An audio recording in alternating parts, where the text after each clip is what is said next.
Ibihe byiza kuri wabashije gukora subscribe kuri Sano Empire nawe utari wabasha kubikora ariko kabigiye kubikora nebikugendekere gutyo ni by'agaciro gakomeye cyane ko baraseze support yawe subscribe kuri Sano Empire Imana ibigohera umugisha abasanzwe bamenyere Sano Empire tubagezaho amakuru yatandukanye haba mu buzima busanzwe muri politique muri showbiz ndetse n'andi yeje yatandukanye habonetse amakuru Sano Empire ijya kugezaho mu bambere ni kuri iyo mpamvu rero Sano Empire yanyarukiye mu karere ka Musanze aho habonetse umuturage uri gukomeza kugenda avuga yuko Zion Temple igomba kuba yasenywa igashyirwa hasi ni nyuma yuko uyu muturage agaragaje yuko umusigiti wabo bawusenye bawushinja yuko uri mu mugezi wa Sebeya ndetse uyu muturage akaba agaragaza yuko nyuma yuko basenye uyu musigiti ndetse na Zion Temple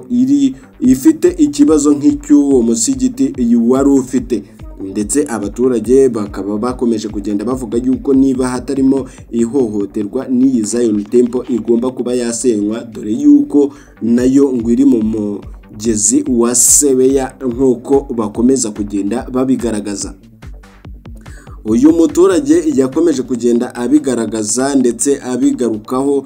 dore yuko n'abantu bamwe na bamwe bakomeje kugenda bavuga yuko uyu Apotre Gitwaza yibasiye abarasta ndetse bamwe na bamwe bakakomeza kugenda bashaka kurega uyu mugabo ndetse n'uru rusengero ko ibingibi rwose yavuze atari ibintu bihwitse ku barasta ndetse bamwe bafata n'icyemezo cyo gushaka kujya kwigaragambya ariko baza gusanga rasta ntaho yanditse hano mu gihugu cy'u Rwanda baza kubima urwo ruhushya.